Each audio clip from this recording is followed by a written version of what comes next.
Gurave Chaitanyamanoabhishtam Sthapitam Yena Bhutale Swayam Rupa Kada Mahyam Dadati Swapadantikam Vandeham Shri Guru Shri Yuta Padakamalam Shri Gurum Vaishnavanscha Sri Rupam Sagrajatam Sahagana Raghunathanvitam Tam Sajivam Sadvaitam Savadutam Parijana Sahitam Krishna Chaitanya Devam Sri Radha Krishna Padan Sahagana Lalita Shri Vishakhanitanscha Hey Krishna Karuna Sindho Dinabandho Jagatpate Gopesha Gopika Kanta Radha Kanta Namostute Tapta Kanchana Gaurangi Radhe Vrindavaneshwari Vrishabhanu Sute Devi Pranamami Haripriye Vancha Kalpatarubhyascha Kripa Sindhubhya Evacha Patitanam Pavanebhyo Vaishnavebhyo Namo Namaha Jai Sri Krishna Chaitanya Prabhu Nityananda Sri Advaita Gadadhar Shiva Sadi Gaur Bhaktavinda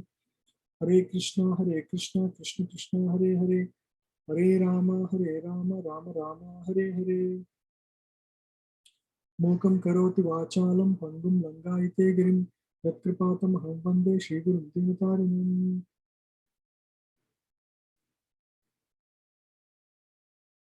Hare Krishna everyone. We all successfully completed chapter 4. So far we completed 4 out of 18 chapters, which is a significant progress. I really appreciate all of you who are sincerely continuing these classes. Many of you are very regular, every week you attend. This is a sign of your sincerity and devotion. Okay, attending these classes is also bhakti. So you are making progress just by attending these classes and sincerely listening. You are actually pleasing God. You are actually pleasing Krishna. Okay, so we move on to, are you hearing any background noise or is everything clear? Because the weather is very hot, I have my fan on in the back, so I just want to double check if you are. It's clear, Prabhu. We don't hear any noise. It's clear. Thank you, bro. Thank you very much, Prabhu. Okay, so we completed chapter 4. Chapter 5 is a sibling chapter of 4. So the same Karma Yoga, the principles that were discussed. So now Krishna is going to elaborate some intricacies that will help us clarify some questions that people in general have about, Karma Yoga. So let's go ahead. So just the context of this chapter. So in the conversation in chapter 4, Krishna talked about working, performing action as Karma Yoga, where one renounces the fruits of action. Now, Arjuna, and also towards the, further in the sections, Krishna also talks about knowledge. So now Arjuna had a question. What am I supposed to do? Am I supposed to renounce the work completely? Or act in Karma Yoga? Right? One is renunciation of action, or act in Karma Yoga, where one renounces the fruits of action. There is a difference. Renouncing action means you give up the work. You don't even do the work. And there is no bondage. That's what his understanding is. That's not correct understanding, but that's what his understanding is. Should I renounce work, or should I act in Karma Yoga, whereby I renounce the fruits of work? So Arjuna was perplexed with these ideas. He thought fighting in this battle of Kurukshetra is more or less contradicting knowledge, or which, or jnana. If I am on the path of jnana, I renounce the work itself. So should I be renouncing the work, or should I be renouncing the fruits of work? What should I be doing? Is the kind of question that Arjuna has. Yeah. So jnana. So there is this Jnana Yoga, which is primarily focused on acquiring knowledge through intellectual analysis. So in this path, in the path of Jnana Yoga, one tries to inquire into absolute truth through rigorous intellectual analysis. So the people who seek or who practice this path, they actually do not act in this world. Instead, they would inquire into the absolute truth and try to see the reality behind everything. Reality behind everything means, suppose you see a good form, we will be attracted, right? All of us have attraction to certain things, right? For example, I cooked a nice gulab jamun and gave it to you. Immediately, this form is very attractive, isn't it? But if you analyze, what is this gulab jamun made of? It is made of atta, sugar, oil, right? And maybe ghee. These are all the ingredients of making this wonderfully looking, nice smelling gulab jamun. But if you look at the raw materials, you will not be attracted. If I present before you atta, sugar, oil, and water and ghee in their individual components, none of us will be attracted to it. But as soon as all of this come together and a nice form comes, we are all attracted. So a Gnana Yogi tries to see the reality behind things. Meaning, for example, when he sees something beautiful, he tries to analyze what is behind it. Naiti, this is not the reality. This is not the reality. And then he goes on to analyze what is the reality behind everything. So in that intellectual analysis, he loses, or he develops detachment. He loses attraction, superficial attraction to things of this world. So that is the path of Jnana Yoga. And Karma Yoga, on the other hand, is a path in which an individual or a jiva engages actively in this world. While actively engaged, he is not attached to the fruits because he understands he is not the ultimate doer. Any action is performed, there are so many things involved, isn't it? We don't, if we perform an action, do we know for certainty the result of that action, how it is going to be? In all cases, none of us know, because there are, in 18th chapter, Krishna in detail explains this concept again, where he explains that an action is based on 5 things. Five things come together to result in a specific action. One is the the soul, the core, the real person that you are. Second, the body in which you act, right? So if I'm speaking, what are all things involved? The soul first desires to speak. That is the first. That's the root reason, root cause for my speaking right now. Second, the body comes together to act, right? The body is helping me to speak. And then thirdly, the senses, the vocal cord is actually engaged in this process of speaking. And then endeavor, I'm making an endeavor to actually speak, right? I have practiced, I have studied. So there is a certain amount of endeavor involved in performing an action. And also ultimately, if Paramatma or God does not will, we cannot have this conversation at this point, isn't it? If suppose I get sick or whatever, we may not have class. If I'm busy with some other personal emergency, I cannot be able to come together, come before you and speak.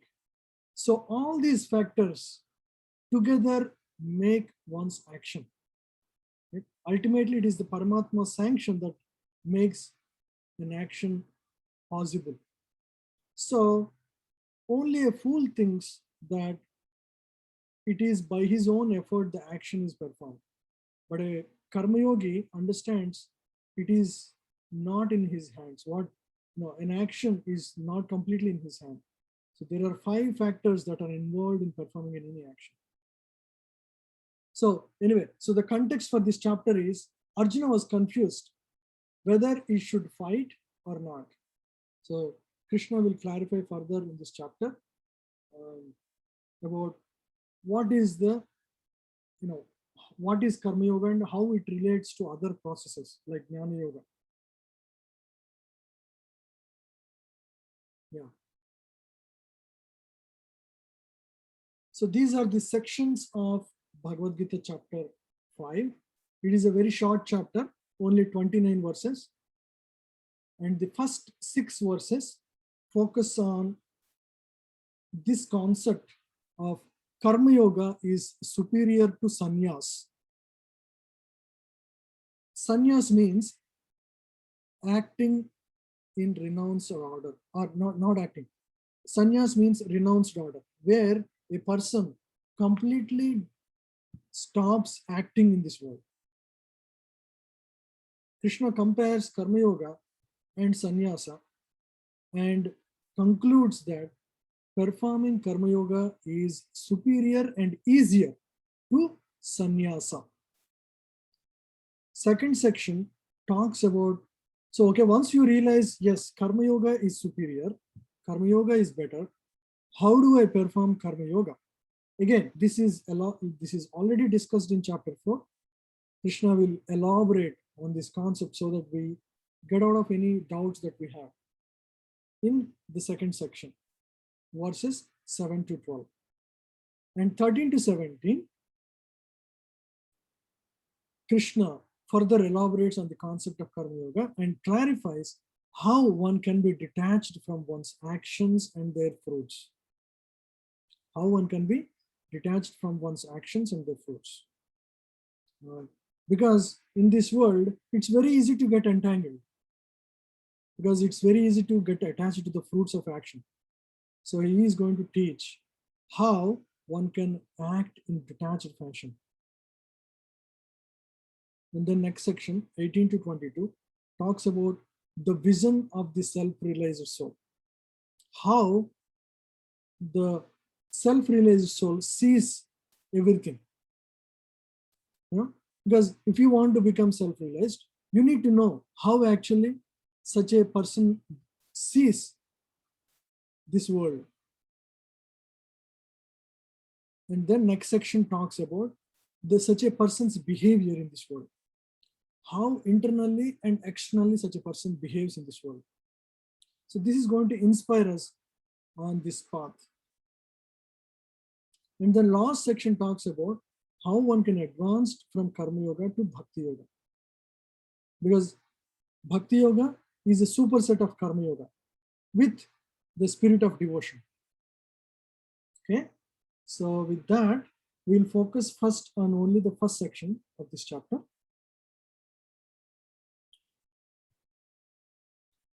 Yeah, so the first section 1 to 6 has 6 verses.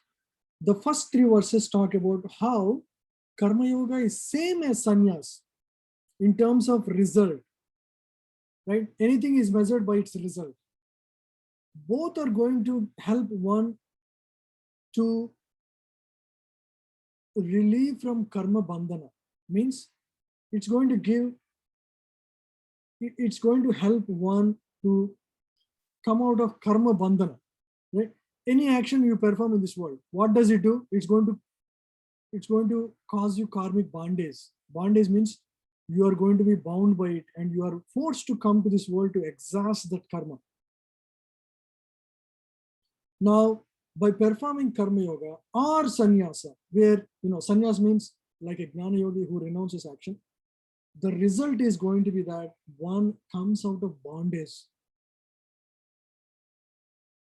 But Krishna says, if you compare karma yoga to sannyasa, renunciation of work is good and working in devotion is also good, but working in devotion is better. Why? Why? Because it is easy. It is much easy to work in Karma Yoga compared to renounce this world. In fact, working in renunciation is real sannyasa, because you act in this world, but still you are not attached to the person. Right? The real renunciation is of the heart, not of the work, not of the action. You see the point? This is very important. So once upon a time, you all know about Srila Prabhupada, who started this ISKCON movement all over the world. So he was developing so many temples so that so many people can come and learn about Krishna consciousness and Bhagavad Gita, Bhagavatam, and start leading a meaningful and purposeful life. Right? That is the whole purpose of ISKCON society. And when once one of his disciple, he actually came and met Srila Prabhupada. No, before this, I'll tell you one more story. So one time, a person talks about his guru. His guru is, a Jnana Yogi. And the Jnana Yogi, because he is very renounced, he doesn't perform much action. He only speaks and contemplates on the knowledge, contemplates on the soul and the super soul. So that is their, the way they conduct their life, or they conduct their practices of, connecting with the God. So, so this disciple, there is one disciple of this Jnana Yogi. He speaks about his guru once, and he says, see, my guru is so renounced. One time, one of the disciple just kept 1 rupee coin under the pillow of the guru. Right? So there is a bed of the guru, and this disciple, just to see how guru would act when there is a coin under his pillow. So the disciple kept 1 coin under the pillow of this guru, and the guru didn't know what has happened, and he went back to sleep that night, and he could not even sleep the entire night because there was 1 rupee coin under his pillow. See, the disciple says, see, my guru is so renounced. He could not even sleep when there was one, because he's so detached from money. He could not even sleep for a minute. The whole night he was awake because he's so renounced. He's so renounced from the things of this world, especially money and things like that, material things of this world. He's so detached. On the other hand, during Srila Prabhupada's life in 1960s and 70s, when he was spreading the movement of Krishna consciousness across the world, one of the disciples once, Srila Prabhupada was having a discussion with many intellectuals and people around him. Now one of the disciples, he was coming from a different temple where he was serving. So over the period of last 1 year, he distributed Srila Prabhupada's books, and through the donations collected, he earned some dollars. It was in America. So he earned his dollar, some money, and he wanted to present it to his guru so that guru can, use it for more Krishna conscious purposes, right? So he brought the money. When Srila Prabhupada saw that his disciple brought this money, and his disciple opened the suitcase, and there was many dollars in the suitcase, and Srila Prabhupada's eyes were lit. And all the people around him thought, how come this sannyasi was, his eyes were lit when he saw money? Immediately, what he did, Srila Prabhupada, he took some money and gave to one disciple, hey, use this money in printing more books, and took some more money and give to one more sannyas disciple and asked him to, hey, use this in your temple project, the construction of the temple project. And he took some more money and asked to improve some other project. In this way, he distributed all the money before him only. He was very happy that he received money, but he wanted to use it in the service of Krishna and the spreading of the message of Gita. So that was his intention. So that is purely bhakti yoga, isn't it? Even though, so whatever comes in his way, he will use that in the service of God. So in this section of Gita, Krishna also focuses on this aspect, that karma yoga is superior to sannyas, just renouncing action itself, because it's very difficult to renounce in this world. The soul, even though you want to, it's more difficult. It appears like, hey, I can renounce work. What is so difficult? I just need to be, I just don't act in this world. But it doesn't work like that, because your mind is filled with so many plans and desires. Do you think you can stay at home, peacefully? Your mind will run all directions. So it's very difficult to renounce. Externally, it appears easy, but internally, it's it's very hard struggle. It's extremely difficult to live without work, because the soul is active. The soul wants to perform action in this world. So it is ideal to engage the senses in the right way rather than renouncing in this world. So that's the whole discussion. And then next section, like I explained, Krishna will talk about why karma yoga is superior to renunciation or sannyas. Okay, because both sannyas and karma yoga lead to the same goal of self-realization. However, renunciation is too difficult and distressful, because jiva, while living in this world, he has, he's a baddha jiva. Baddha jiva means he's a conditioned soul. Modes are acting on him. He has all these desires to work in this world. It's very, very difficult for him to give up his, acting in this world. You may give up for a month, 2 months, again we will come back. You have to act. That is the nature. So karma yoga is better because it is easier. It therefore quickly bestows liberation. Act, but act with proper consciousness. So that is the message of this section. Okay. Now let's move on to verses and quickly go through the verses.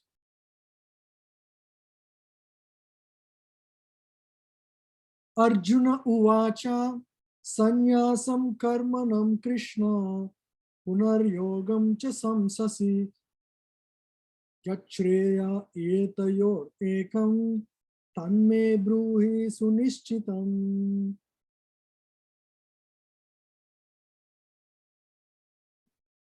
Yeah, I want one of you to read for me.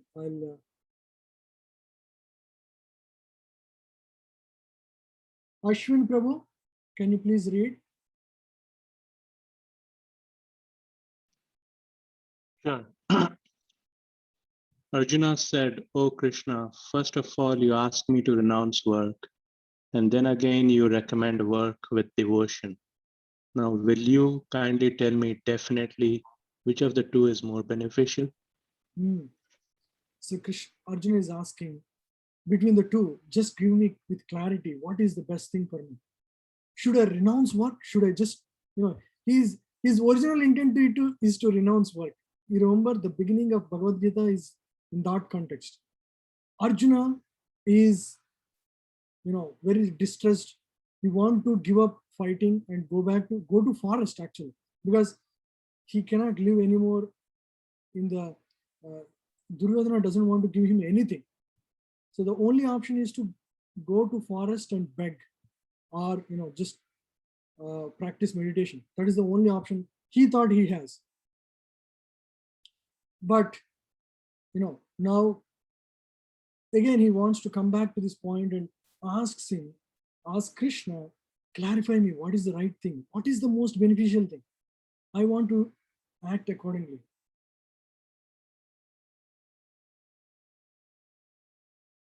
In this 5th chapter of Bhagavad Gita, the Lord says that work in devotion service is better than dry mental speculation. Dry mental speculation means Jnana Yoga. Jnana Yogi means he doesn't act in this world. He just intellectually tries to understand the absolute truth. Devotion service is easier than the latter because being transcendental in nature, it frees one from the reaction. Right? Acting is natural to the soul. And when you act correctly, there is no reaction. So it is always better. So Krishna Prabhupada will explain further on this. Arjuna understands that renunciation in knowledge involves cessation of all kinds of work performed as sense activities. But if one performs work in devotion service, then how is work stopped? In other words, he thinks that sannyasa or renunciation in knowledge should be altogether free from all kinds of activity, because work and renunciation appear to him to be incompatible. He thinks that you cannot renounce when you work in this world. Means if I fight, I'm going to get karma, bad karma. He appears not to have understood that work in full knowledge is non-reactive and is therefore the same as inaction or performing no action. He inquires therefore whether he should cease work altogether or work with full knowledge. Sri Bhagavan Vacha Sannyasa Karma Yogascha Nishreya Kara Ubhav Tayostu Karma Sannyasat Karma Yogo Vishishyate.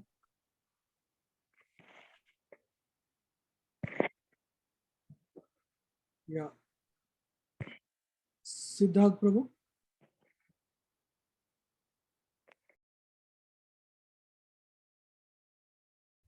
Siddharth Prabhu, can you read?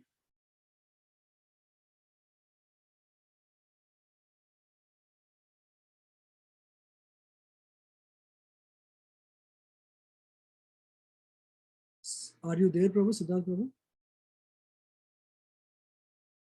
Okay. Prabhuji, I can read. Yeah, go ahead, Mataji. The personality of Godhead replied, the renunciation of work and work in devotion are both good for liberation. But of the two, work in devotional service is better than renunciation of work. Right? What we discussed already. Do you understand why? From what we discussed so far, can anybody say why giving up work versus working in devotion, right? Working with right mindset, that I'm not the doer. Ultimately, there are several factors. Because I'm not the doer, I'm not entitled to the fruits of my action. So if one understands that way and performs action, that's easier, right? Is better than renunciation of work. Why so? Anybody from what we discussed so far? Why is it better? Why Krishna says, hey, this is better for you. Work in devotion is better than renouncing work. Karma yoga is better than jnana yoga. Anybody? You want to answer? Feel free to answer. Unmute yourself, please. I request you to, speak. Yes, Siddharth Prabhu.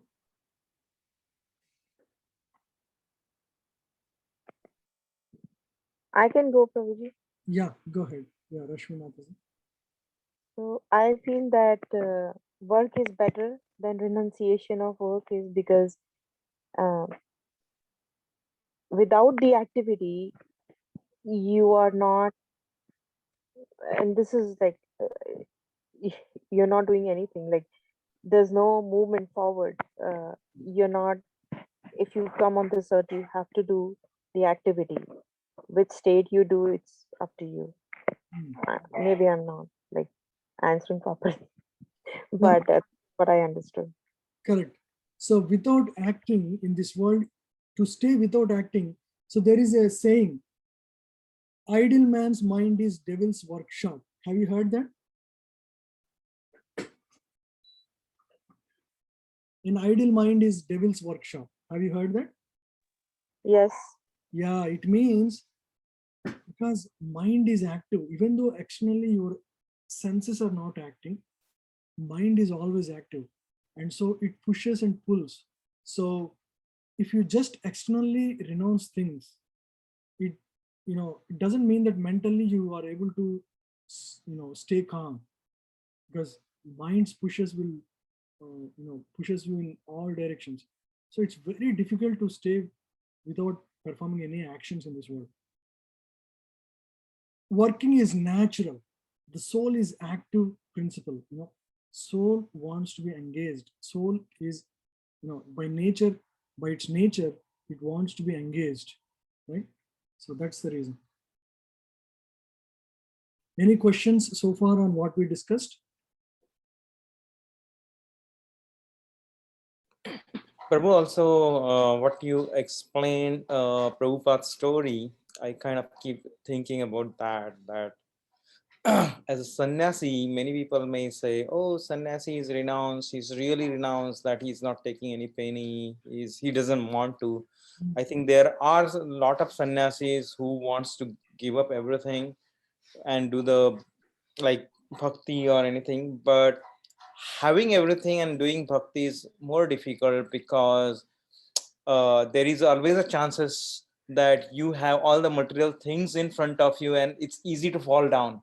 And having not having person controlling everything and not falling down but putting everything in Krishna's service is a more higher principle than just giving up and not having that in my front of my eyes so that I don't get attracted. So I felt that is highly very high in terms of bhakti than just giving up everything. Yeah, that's true. Very, very well said. Yeah. Anybody has any other thoughts? Okay, let's move on. Fruitive activities seeking sense gratification are the cause for material bondage. Right? Everybody acts in this world with some fruits in mind. I want this, I want that. And that causes material bondage. Material bondage means you are bound with a certain amount of karma, right? So that karma becomes like a baggage for you. And to exhaust that karma, you need to continue to exist in the material world, either in this life or in the future. Right? It's called karma bandhana. Karma bandhana means the shackles of karma that will bind you to this material world. Right? Those the bonds are not external. You don't see anybody tied up, but we are literally tied up in this world by our karma. Right? We can't see there are no ropes that we can see how we are bound to this world, but there are these karmic ropes that are binding us to this world. And what is it based on? Our desire to enjoy in this world. That is the root cause of our suffering in this, and the reason for our existence, continued existence in this existence. Does it mean that we give up to be happy? No. You need to understand how to be happy correctly. Means you need to live in harmony with everything around you. Means living in harmony with means living with proper understanding.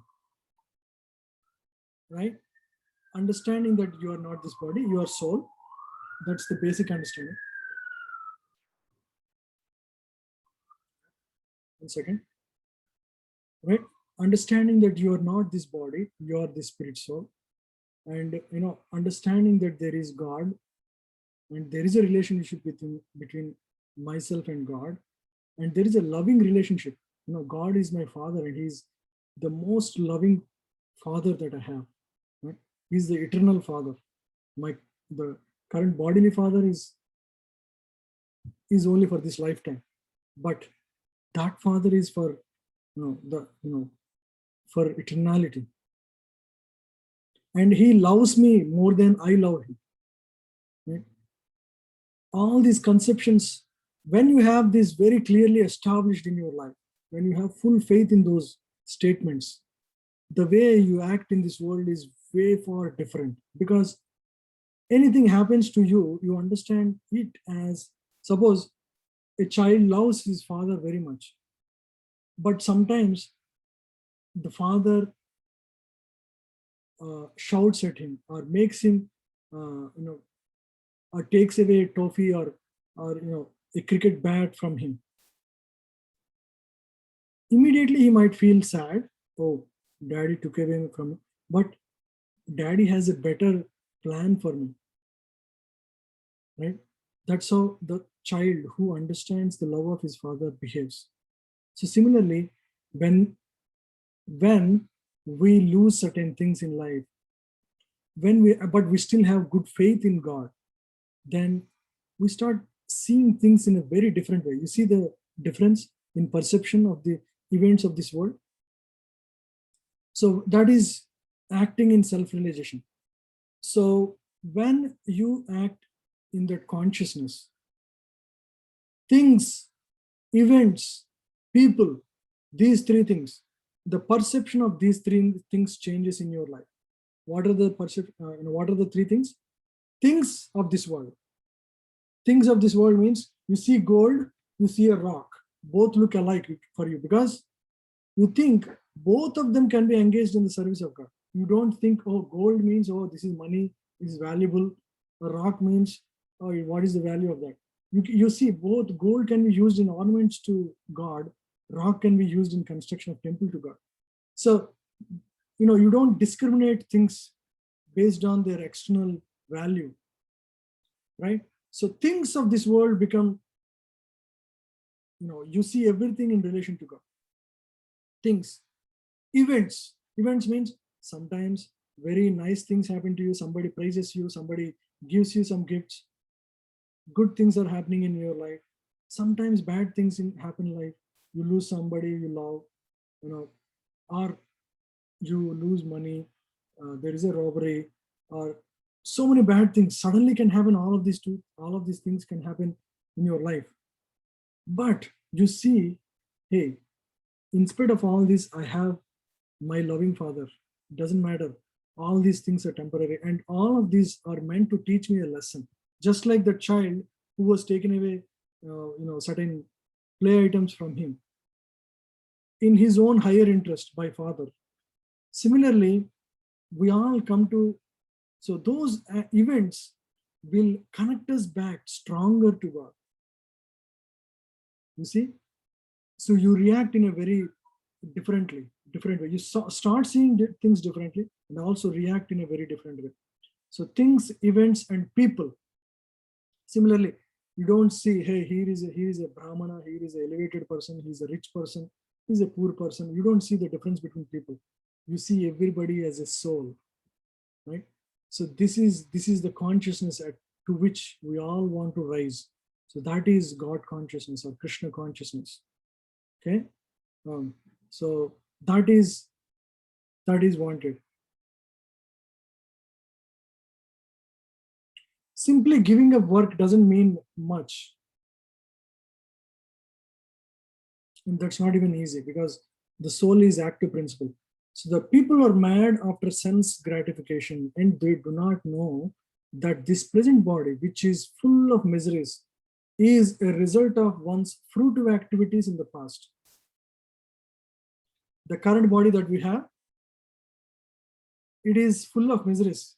Factually, if you analyze, as we age, body only gives us more troubles, right?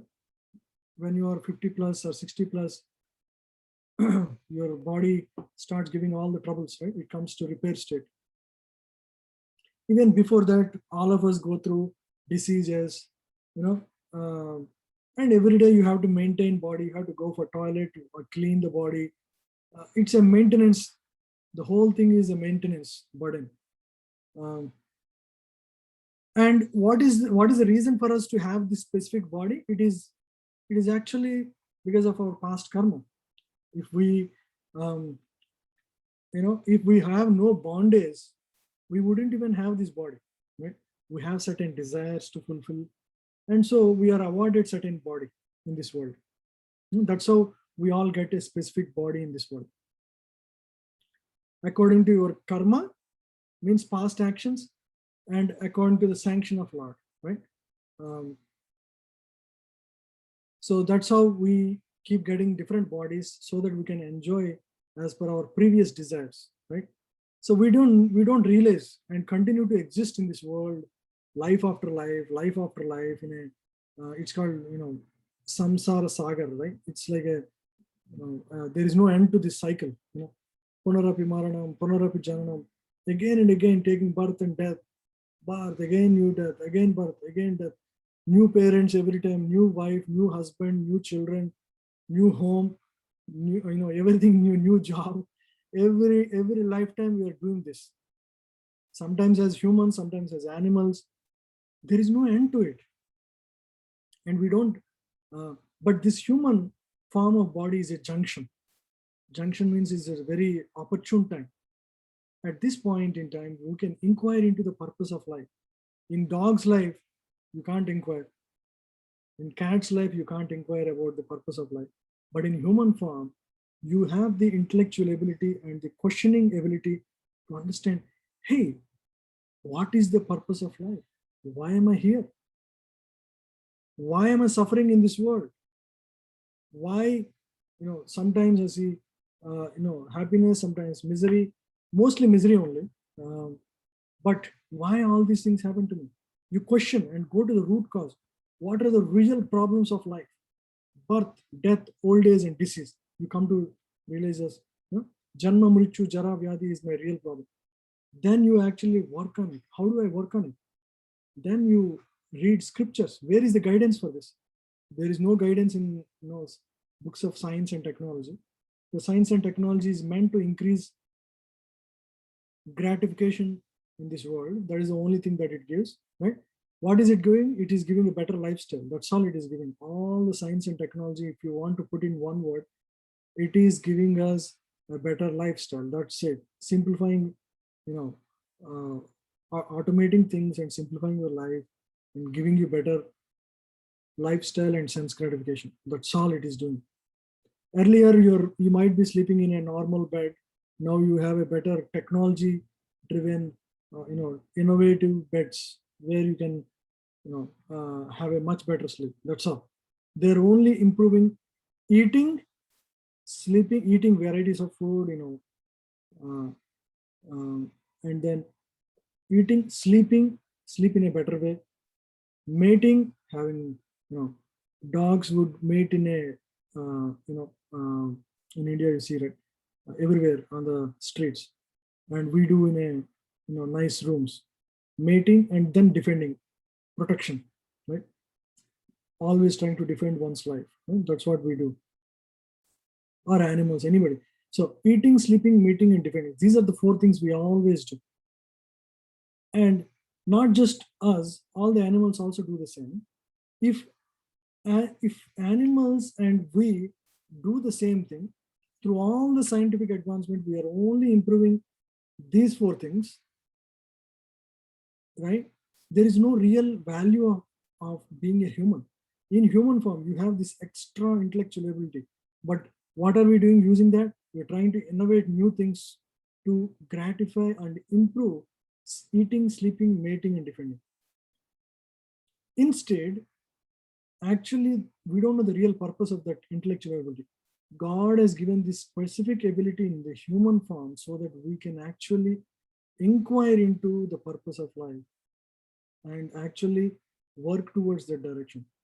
But we are misusing it and improving our sense gratification, right? So this is the meaning of this. People are mad after sense gratification and they do not know that this present body, which is full of miseries, is a result of one's own fruitive activities of the past. Prabhuji, I have a question. Mhm. Hello, I have a question, Prabhuji. Yeah, go ahead, Mataji. So basically, if we are not attached to the result and we don't perform activity, we do it like without attaching ourselves to anything, that means we are good. But it's how do you maintain it? Like, one is bhakti yoga. Mhm. You see the truth, but then you lose control. It's like back and forth. Mhm.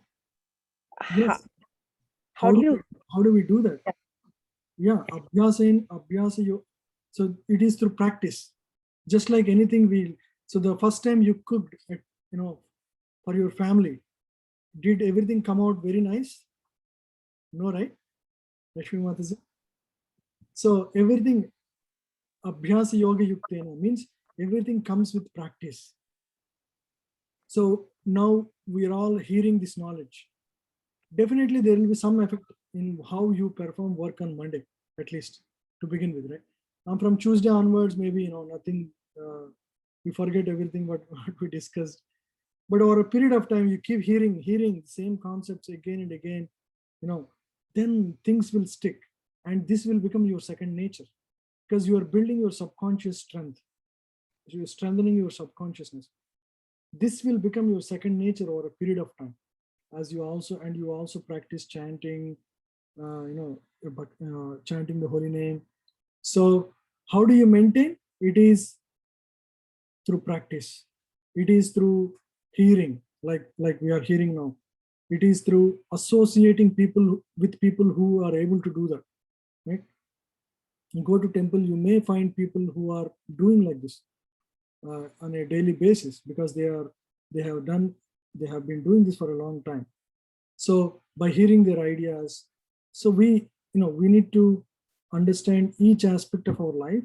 That's why this yoga works when we also actually intellectually um, ponder over things that we are learning. We keep inquiring how we are trying to apply this knowledge that we are studying in Gita classes. How I can apply this principle, how I can stay, how I can perform karma yoga, how, now I'm a software engineer, I'm working for this company, how I can be detached. You have to inquire like that. And through that inquiry, you will get some ideas. Then you can ask about the questions that you are getting. So like that, it slowly builds over a period of time. Make sense? Yes, it does. And then it seems like not only it creates good karma, like you are doing both, it also provides you shockers for living your life. Like It also you're not provides, that much. what? Kind of shockers on a rough road, like if you're driving your car Hmm. and you didn't get the promotion, you didn't get the raise, it's okay because Hmm. you're not attached to the result. Yeah, While still, like it's good for short run and long run both. correct. Yeah. Suppose a person who studied Gita, is working for a company, and he didn't get promotion. Then he would inquire, hey, did I do my work in the right way? Okay. If I did all the things that I could possibly do, I gave my best, but still I didn't get, then understand my karmically, I'm not bound to get this particular thing at this point in time in my life. Next 2 years, you might get quick promotions, 2 promotions, who knows, right? I keep doing the work the right way. I don't get disheartened. Just because I didn't get the result the way I want, I will not be disheartened and perform a sloppy job in the next year. Just like I give this example of granary to understand this. So there was a village in which the farmers every year put the new grains from top. Okay, every year they cultivate grains, and end of the year whatever the grains they get, they're going to put from the top into the granary. There is a granary like this, right? And then from the bottom, villagers will take whatever paddy they want for the particular year, right? Every year they take from bottom, pour from the top. Suppose on a particular year, there was a very good rain, all the farmers worked very hard, and they got very good first-class grain. And they were all very happy that they worked very hard and they got very good result. And they poured all that grain from the top. Okay? And they took the grains for the year from the bottom. But 5 years back, when they put that grains that is coming out now, that year, the rain was not good, harvest did not go well, and the grain quality was inferior. Even though they put the best effort, the result they got this year is of mediocre quality, right? Now they understand,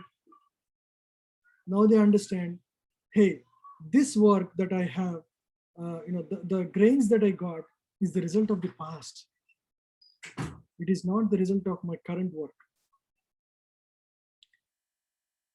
right? So they don't, hey, see, even though we worked so hard and we poured the best of the grains, see what kind of grains did we get?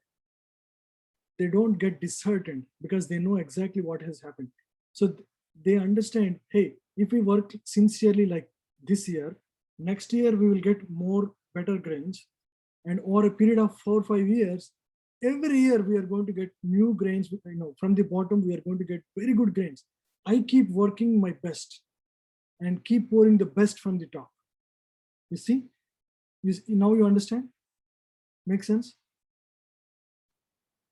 So we should never correlate the work we do to the result we get at this point, because the result you get is not in your hand, is not the result of your current work only.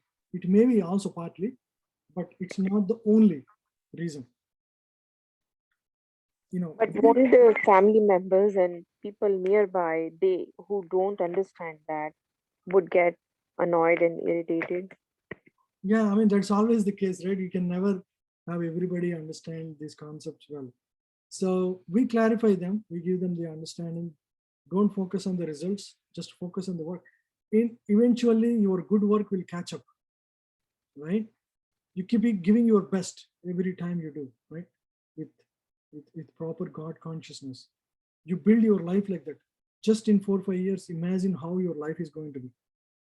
You study this Gita sincerely and hear and practice this for a period of 4 or 5 years, all your karmic clearance will happen. And imagine the kind of work you perform over in like 4 years. It's going to be way different from what it is right now. Okay? Yeah, makes sense. Yeah. Total. So don't be disheartened by bad results or unexpected negativities in life. Keep continuing to be God conscious in all your actions.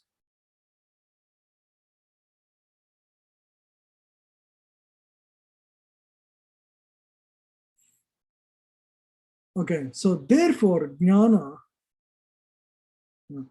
or knowledge that one is not this material body but spirit soul, is not sufficient for liberation. One has to act in the status of spirit soul. Otherwise, there is no escape from material bondage. This is a very important point. What does it mean by this? So there is no escape from material bondage. Just by inquiring, it won't actually liberate. Also, it's very important to understand.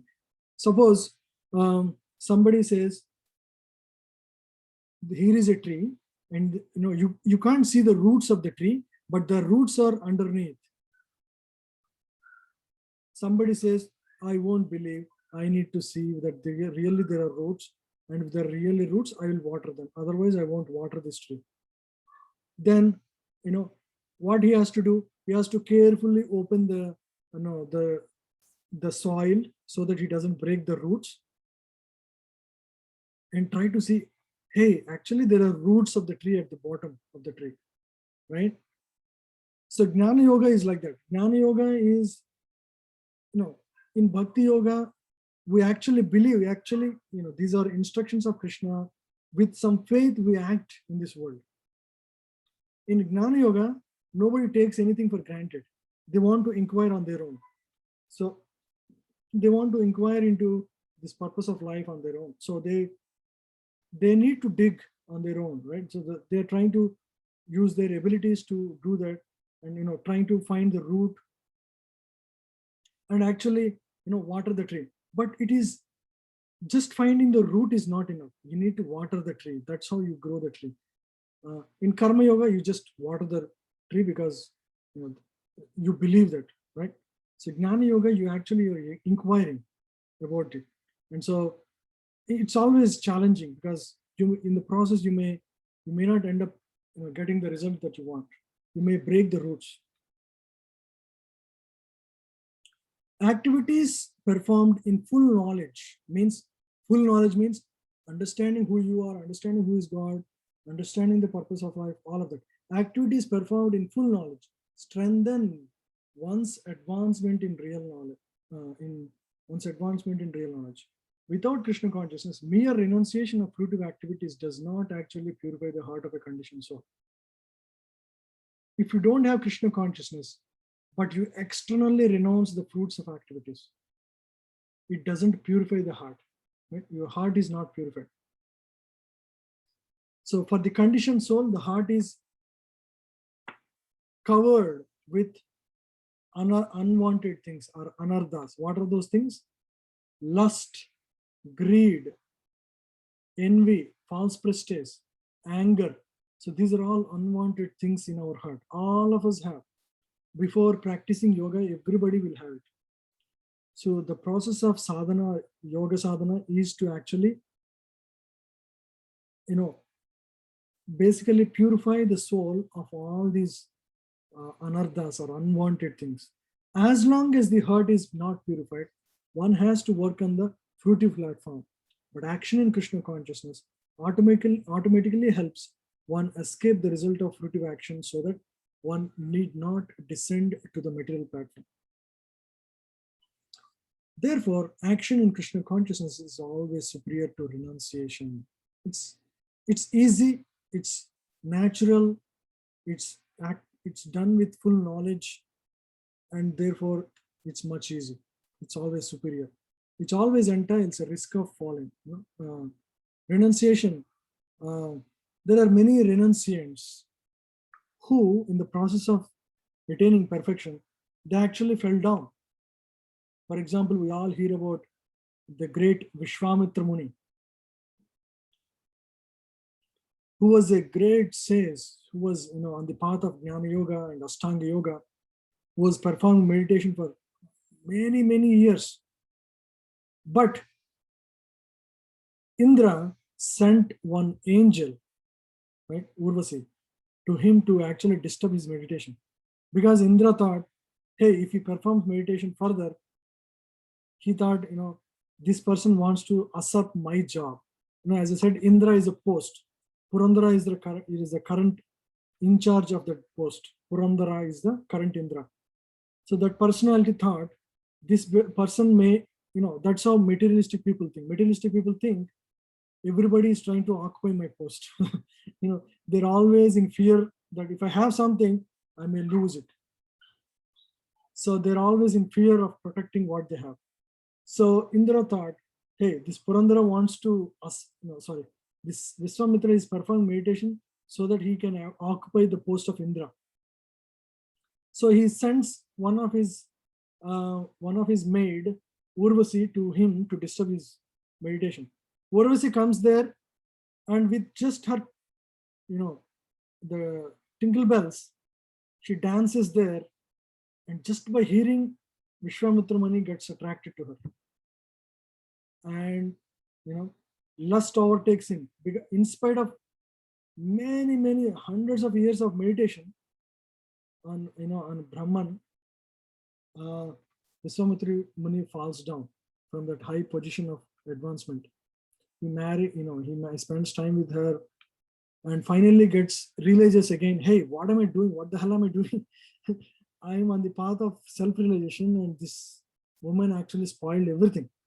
He comes to realize what has happened and finally gives up her, and again goes back to meditation, and he performs meditation again on the same path, and again he gets trapped. Next time, Indra sends one more Apsara to him, and this time Vishwamitra Muni was so upset with Indra that he just wants to, he gets so angry this time. And the minute he opens his eyes, he curses this Ramba this time.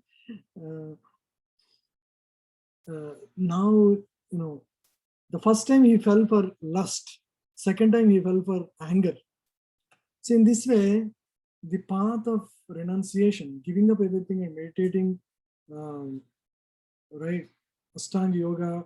So these are very risky businesses, meaning you are depending on your own strength. In Bhakti Yoga, you depend on God's strength as well, right? It's very risky. In spite of years and years of effort, one may fall down. Okay, so that's the challenge that is referred here. Which entire One question. Yeah. Yes, Prabhuji. So in this path also, it's easy to fall for Maya, right, Prabhu?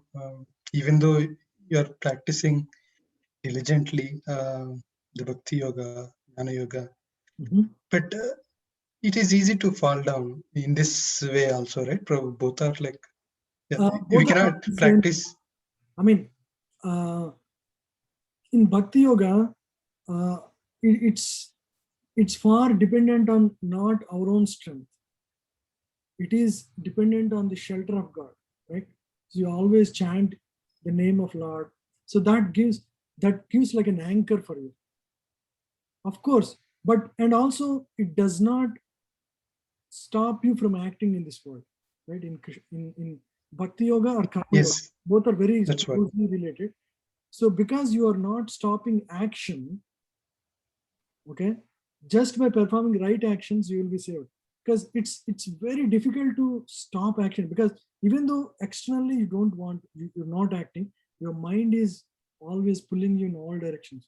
So for Vishwamitra Muni, what has happened? His mind is still filled with some of the desires of in this world, to enjoy in this world. So as soon as the opportunity strikes, the mind pushes that person to act in that way, right? So as long as there is no visibility of any sense gratification, he's fine. But as soon as there is an opportune moment, he just jumped, right? On the other hand, the Bhakti Yoga, in Bhakti Yoga, you are always dependent on God. You always think you are humble, you are incapable. And so you're always dependent on God, right? If something pulls you in different directions, you immediately chant the holy name, or pray to Krishna. So you take shelter, and immediately that will give you some relief. Anytime you feel anxiety, just chant the name of Krishna and you see the difference. So in that way, it has tools that can immediately help you come to your rescue. You see the difference? Of course, fall down is possible anywhere. Even in Bhakti Yoga also, if one is attached to certain bad habits of the past, maybe somebody wants, had the bad habit of, drinking wine too much or cigarettes, and he gave up, and, he stayed with devotees. But then again, he gave up this and, went back to that. It's possible, mind can pull you again. But there are tools that can aid you. If you are sincere, if at your heart, if you're sincere, you will be pulled back and given the right support and system. See? Make sense? Okay. So even though you fall down, there is a helping hand from God that you will be pulled back again. It's not going to be easy journey, whether on this path or in the other path. Spiritual realization is, is going to take some effort, right? It's a lifetime journey. But good thing is you can practice bhakti yoga without giving up anything, without giving up your work, without giving up your family, without giving up everything, anything that you have in your position, use it properly in the service of God, in the service of the self-realization. You can use them. It's called yukta vairagya. Yukta vairagya means using for right purpose everything that is in your position. So it's a superior form of karma yoga is bhakti yoga actually. Karma yoga means you renounce the fruits of action. That's it. It doesn't matter. You don't need to have the conception of Krishna or God or anything. But you add that becomes bhakti yoga. It makes many more, it's an additional tooling for you, right? Yeah. Okay, thank you. Yeah, very good. So this is a good. Prabhu, I also want to add a comment if you allow. Yes, Prabhu, please. So also I a little bit heard that in the previous ages, when the sages did a tapasya, as well as when there were strong personalities who did a very strong karma yoga and they were attached to Krishna or their karma or their pratigya, just like Bhishma Pitamaha, they had a time and they had their strength from the previous life, or they were extremely determined, highly determined, and they had time with them. They could live like thousands of years to do tapasya, and eventually they can attain the perfection of life. Here in Kali Yuga, we don't have a time, we don't have a suitable environment to do the tapasya. So only path allowed is the bhakti life or Harinam Sankirtan, and surrendering to Krishna is the only path right now in the current Kali Yuga which is practical.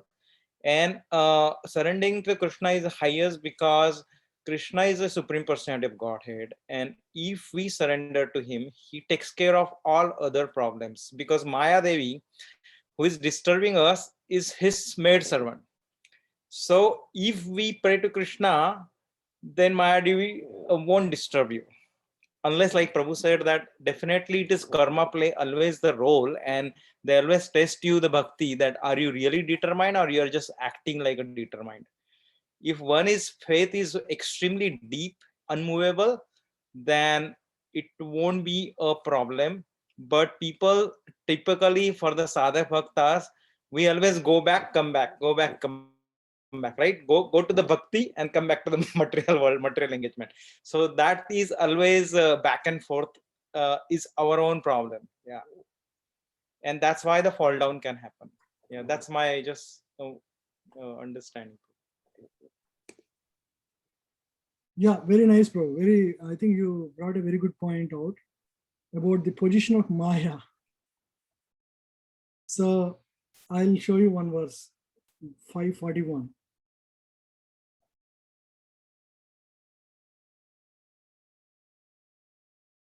My internet is a little slow. Oh, took so long. So this is a prayer by Lord Brahma to Krishna. Okay. So Brahma Samhita is prayer of Lord Brahma to Krishna. So in this he says, Maya hiyasya jagadanda satani sute traigunya tad vishaya veda vitaya mana sattva valambi parasatvam vishuddha sattvam govindamadi purusham tamaham bhajami. I worship Govinda, Krishna, the primeval Lord, who is the absolute substantive principle, being the ultimate entity in the form of the support of all existence, whose external potency or Maya, external potency means Maya, embodies the threefold mundane qualities, sattva, rajas, and tamas, and diffuses the Vedic knowledge regarding the mundane world. Mundane world means the world that we live in. So what is being said is basically Maya Devi, or the external potency of Lord, is actually subservient to Govinda or Krishna. Right? So these are, very intellectual verses spoken by Lord Brahma. Anyway, we'll understand this better once we understand Bhagavad Gita fully. This is a little deeper concept here. Yeah.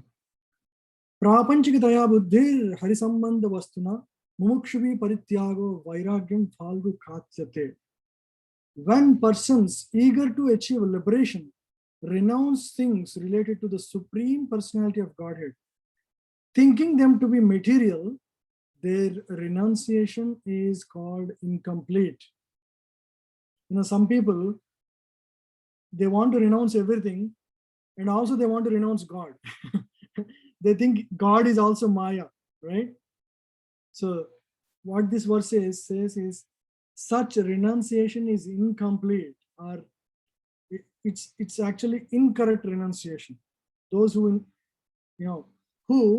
think that renouncing the form or the form of the Lord, or considering them to be Maya or illusion, such renunciation is actually incomplete. Renunciation is complete when it is in the knowledge that everything in existence belongs to God, and that no one should claim proprietorship to over anything. Right? Actually, what is renunciation for us? We come with nothing, we go with nothing, right? Into this world. There is nothing that we really possess. In fact, the body that we have, the mind we have, the form, everything is God given, isn't it? We all come with nothing, we go with nothing. So what is renunciation for us? Right? There is nothing to renounce itself. Nothing belongs to us. So if nothing belongs to us, what do we really own? What is there to renounce? In fact, we are Krishna's. We belong to Krishna. We ourselves belong to Krishna.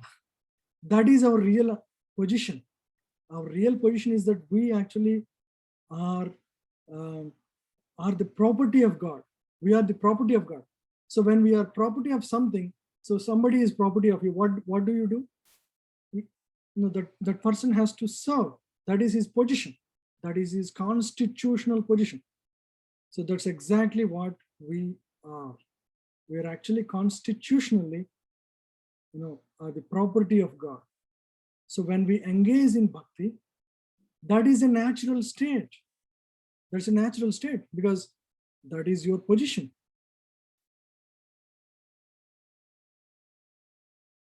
Since everything belongs to Krishna, everything should be employed in the service of Krishna, isn't it? If something belongs to somebody, it has to be used in his service. This perfect form of action in Krishna consciousness is far better than any amount of artificial renunciation by a sannyasi of the Mayavadi school. Right? What is there to renounce? It's foolish to consider that you can renounce something when you are not entitled to anything of this world. Whatever you have and what you are yourself, you are property of God. So the right thing is to use everything in the service of the owner. Bhakti means it's not a path, it's a natural way of living. When you understand everything in totality, means understand your own situation, who you are, who is God, then your natural action is to serve in love of God. And because he is the proprietor, he is the owner, he is the controller, he is the purpose of our existence. So acting in bhakti yoga is a natural state, natural form of living in this world. Okay. I think we'll stop here. We could not cover more. I wish to cover more. But I think we discussed a lot of concepts here. So any questions, anybody? So, okay, any questions? Are the concepts clear? So Anybody? Prabhu, this is a great class. I think you started with the Prabhupada's example. I think that's example which help us how to practically live our life. Correct. And sometimes it's very hard to understand, but given I'm knowing now so many concepts and I'm trying to apply, it just makes sense. How do we take whatever we have and slowly increase applying our uh, whatever the property or any money or anything we hold, time we hold, how to apply to Krishna.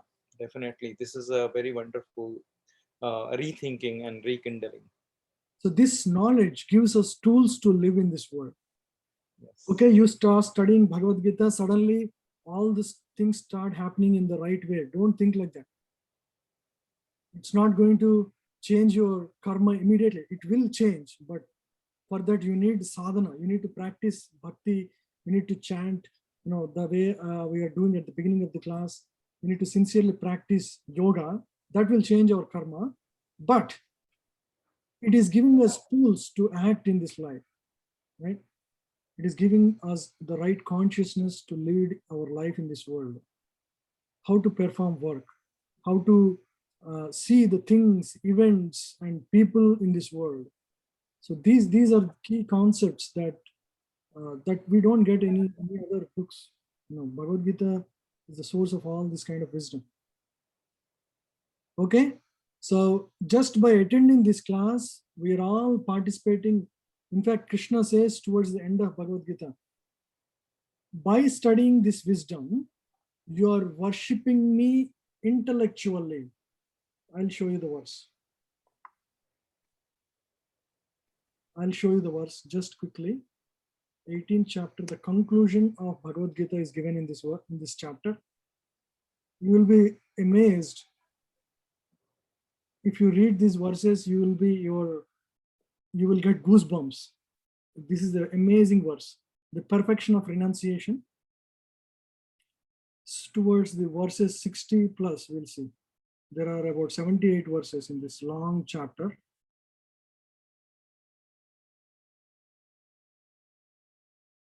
Quickly go over the 60th verse.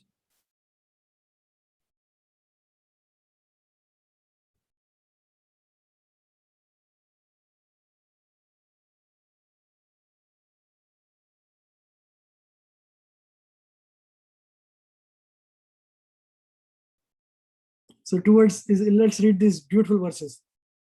In 62 onwards, no, 61 onwards. The Supreme Lord is situated in everyone's heart, O Arjuna, and is directing the wanderings of all living entities who are seated as on a mission made of material energy.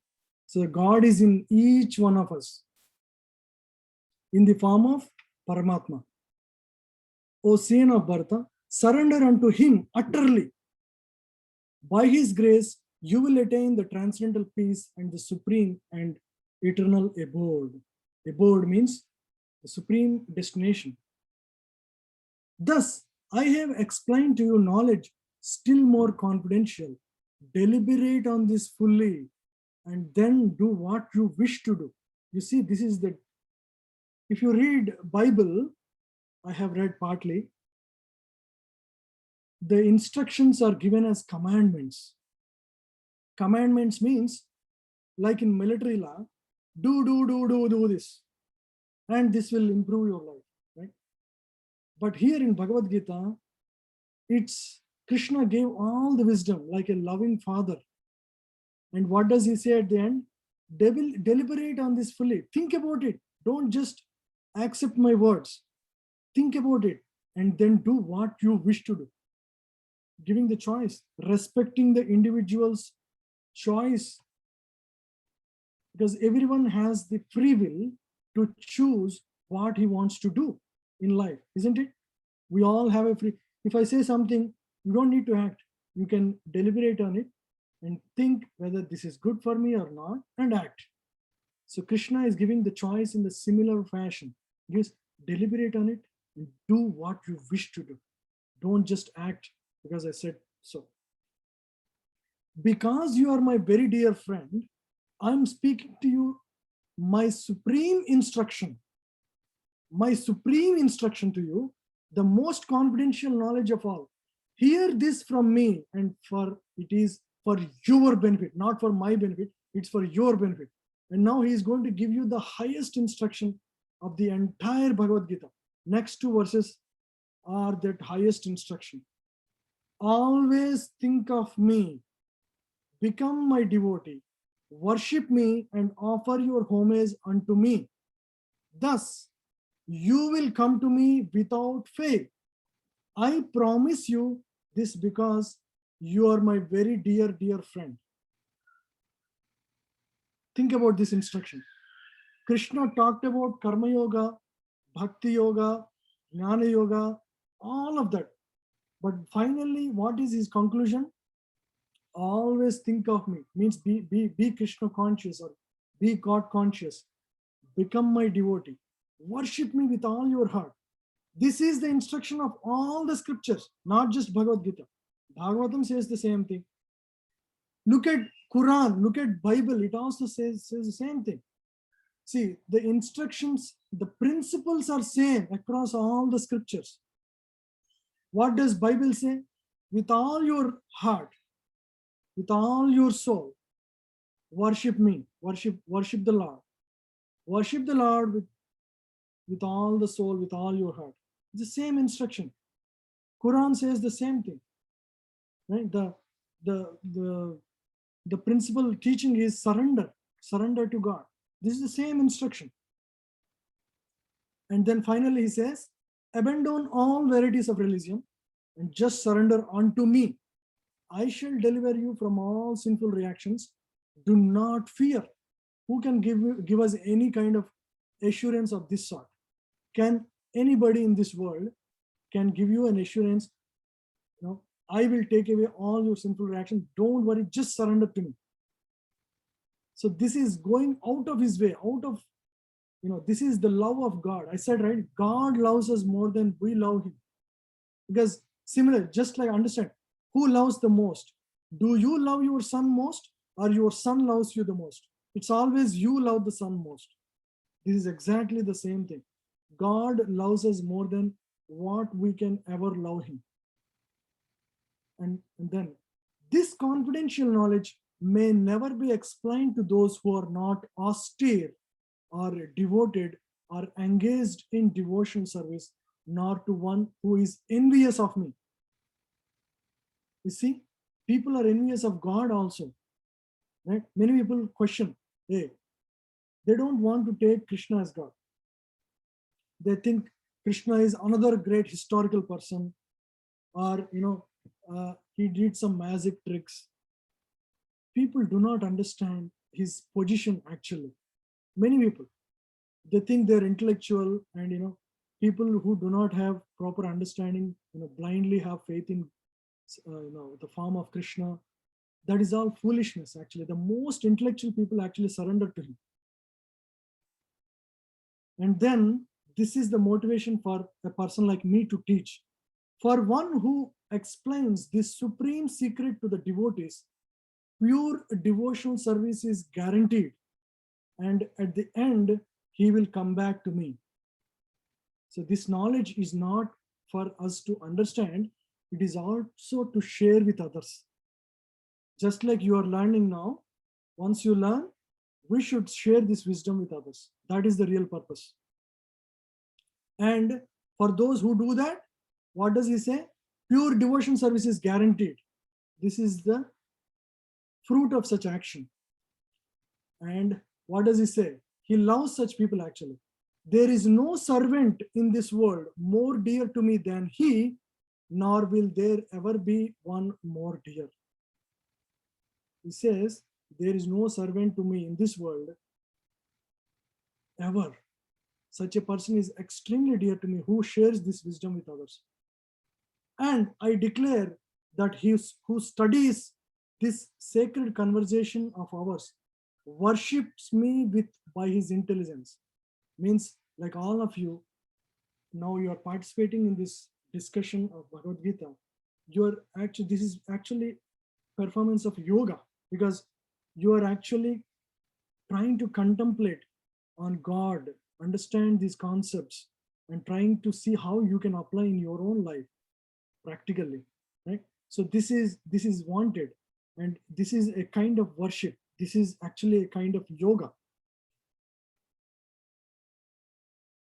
Not only one who speaks, and one who listens with faith and without envy becomes free from sinful reactions and attains to auspicious planets where the pious dwell. Even if you don't practice yoga, simply just listen to Bhagavad Gita without envying God. Without envy means, hey, why Krishna is saying this, all these things to me? Some people are like that, they think they know better, So he is clarifying, if you don't have envy, but you have faith in the instructions of Gita, just by doing that, all the past sinful reactions of your life will be gone, and you would attain high auspicious planets. And we are not after auspicious planets. We want to go back to Vaikuntha only. We don't want to go to Indraloka, Chandraloka, or Swargaloka, or any of these higher planets. That's not our goal. That is very simplistic goal. We want to go to God himself, Vaikuntha, and serve Vishnu directly, right? We don't want to, we are not after any of these planets in the material world. But still, if one who hears with faith, he will attain that result. Yeah. So now, it's a very nicely asked, O conqueror of wealth, Dhananjaya, have you heard this with an attentive mind? And are your ignorance and illusions now dispelled? Krishna asks like this, very nicely. Now Arjuna replies, after hearing all these instructions, he says, my dear Krishna, O infallible one, my illusion is now gone. I have regained my memory by your mercy. I am now firm and free from doubt, and I'm prepared to act according to your instructions. You see, there is a very good point here. He didn't say, I'm going to fight. He said, I'm prepared to act according to your instructions. There is a significant difference in the way it is stated. I'm firm and free from doubt. All his doubts were vanquished. Now he is ready to fight. But because it is according to the will of Krishna, he is acting in that way. He is not attached to performing that action, but he is attached to the will and desire of Krishna, which is to act, which is ultimately to fight, of course. But he says, I'm going to follow your instructions. Okay. So the whole conversation was heard by Arjuna directly. Sanjaya heard, all the Kurus heard, and even Dhritarashtra hears. But, Sanjaya gets the same conclusion as Arjuna, right? So now Sanjaya will speak few words like this. So he says, Sanjaya said, thus have I heard the conversation of these great souls, Krishna and Arjuna, and so wonderful is that message that my hair is standing on the end. By mercy of Vyasadeva, I have heard these most confidential talks directly from the master of all mysticism, Krishna, who was speaking personally to Arjuna.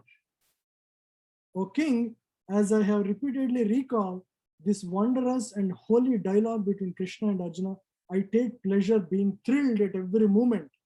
O king, as I remember the wonderful form of Lord Krishna, I'm struck with wonder more and more, and I rejoice again and again.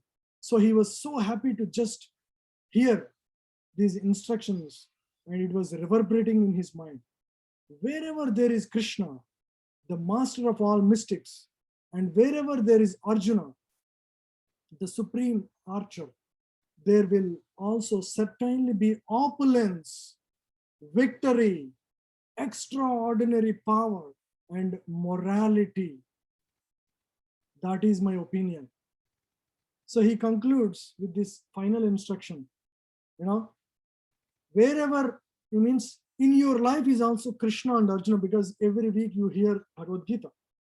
So to such people who hear this kind of holy conversation, he is bestowing this benediction that there will also be certainly be opulence, victory, extraordinary power, and morality. Such people live morally in this world. All the blessings of God will be upon them. So that is my opinion. Sanjaya says.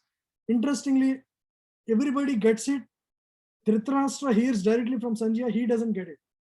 So he wouldn't mend his son's ways, even though it is happening on the first day of the war. He wouldn't tell his sons anything about this.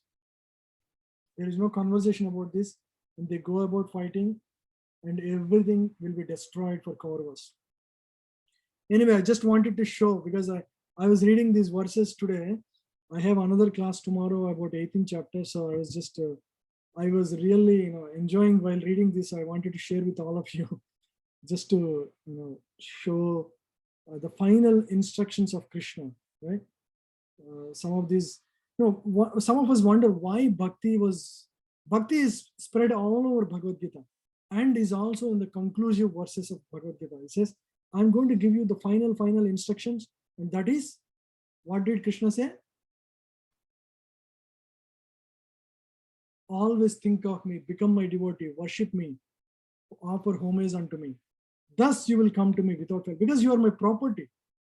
Right? And I promise you, because you are my very, very dear friend.